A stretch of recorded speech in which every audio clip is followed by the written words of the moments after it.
Hey everyone, it's Miguel here. I want to thank you for tuning in to my YouTube channel where we talk about leadership and leadership qualities to help you develop and grow in leadership. If you're into that type of concept, please consider subscribing. Also, we're doing part 2 of a 10-part series titled 10 Qualities of a Leader, of a Great Leader, which I believe that's you. So go ahead and stick tuned as we jump into part 2.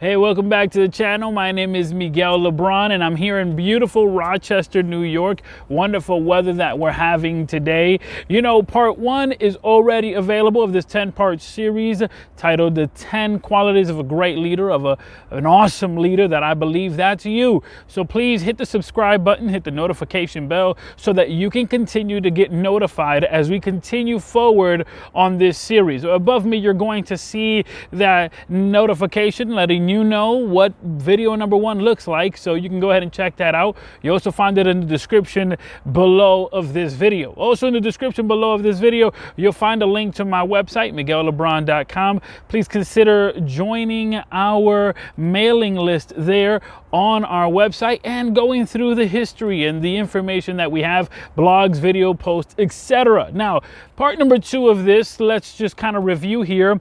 Number 1, we said that in order for you to be a great leader, one of the qualities is that you have to lead from the inside out. Now, I'm not going to go too long into this because, again, we have a dedicated video for that. But leading from the inside out means that we lead from a place of grace and not from a place of greed. It's not about me. It's not about my desires, my wants. It's for the greater good of the service that we're providing and the people that are surround us. Again, you're going to see that above me and you're going to see that in the description link below. Please check out that video if you haven't done so. But as we continue forward, number 2, well, you've heard me say before that a good leader hopes, but a great leader plans.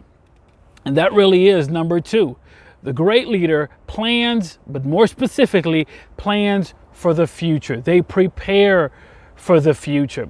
The bottom line is that as you're developing the team that's going to be working around you, that team, they have to be in connection with what the vision is. I mean, they have to be fully invested. They have to be fully connected with what the vision is, what the mission is. And so you have to surround yourself with people, as you know, I've said this before, surround yourself with people that would nourish your vision, but you also have to surround yourself with people that understand what the vision is, what the mission is. And the great leader, what he has to do is that they have to be able to not only just connect the dots, right? Connect the vision with the people, but also strategically surround themselves with these people that will nourish the vision, strategically select the individuals. Now, in the preparation, as you begin to walk towards these goals, you want to strategically surround yourself with the right people, but you also want to strategically begin to prepare yourself for the future. One of the most inevitable things that will ever exist is future. And the future is a funny thing because you want to prepare for it, but you don't want to discredit the present, right? You want to live in this moment. You want to enjoy this moment of leadership, moment of growth, moment of development. You want to enjoy this moment, but you want to continue to prepare for the future. So what I want to encourage you to do in this preparation is that you want to look to the left and look to the right and look who is part of your team. It is possible that the person on your left and the person on your right and the person that is part of your team today in this year 2020 won't be part of your team in a year from now. And the person that you least expected will surprise you a year from now and actually be the one to continue forward the mission. It is your job, leader. It is your job to begin to distinguish who's going to be with you for the long haul and continue to nourish them. And the person that you know that isn't going to be around for long, nourish them.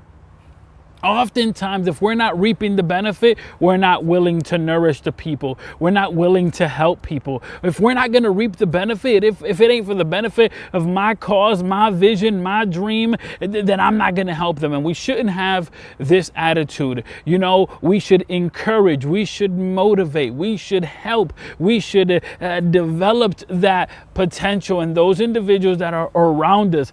And so in that vision of preparation, we prepare for the future. We plan for the future. What is it going to look like a year from now, 2 years from now? What is it going to look like when you've retired? Who's going to continue on the mantle? Who's going to take on the vision? And it's possible that that person is right next to you. It's possible that that person is right next to you. And so this is where, again, the great leader has to be able to prepare for the future. Prepare financially, prepare mentally, emotionally, prepare strategically. Quality number 2 of that great leader is that they prepare for the future.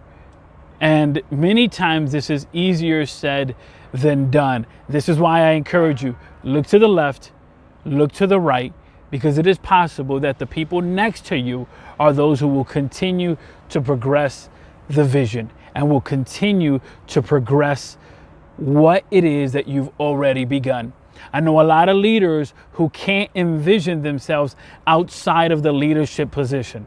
I know a lot of leaders who've allowed the position to define them who they are. And the fact of the matter is that we are all getting older. Today I was having a conversation with a lady who, as I was explaining to her certain processes, and I was explaining to her certain steps that she needed to take, she quickly said to me, relax, relax, relax. I'm 80 years old. And I said, ma'am, with all due respect, I'm 32. I don't see how that's relevant. And unfortunately, we sometimes put age as to say, well, this is, hey, you've got to understand me because I'm X age, I'm 80, I'm 90, I'm 100. It doesn't matter. Even at that age, you can learn, you can produce, you can grow. But what I want you to understand is that you may not be in the same capacity of leadership when you're 90 or 80 as when you're 32. And preparing for the future and planning for the future requires you to understand, you know what? I may not be around forever, so I have to begin to prepare a plan. In business, they call that an exit strategy. And many times you know how you're going to get in, but do you know how you're going to get out? And as a leader, I think we should also develop that exit strategy. I think that's part of the preparation for the future. Again, you surround yourself strategically with the people that can be in line with the vision. You begin to connect the dots, their tools, their resources, their passion with what the end goal is. And you lead from the inside out, from a place of grace, but you prepare for the future. And you know, okay, the future is going to be awesome, it's going to be fantastic, it's going to be great, even if I'm not the one in the front of it. So let me look to my side and let me begin to train these individuals so that even if it be that they would not be the one to take the mantle, so to speak, and continue to run forward, that at the very least they would be the disciples of the teaching that we serve from a place of grace, not a place of greed, that we serve and we prepare and we plan for excellence.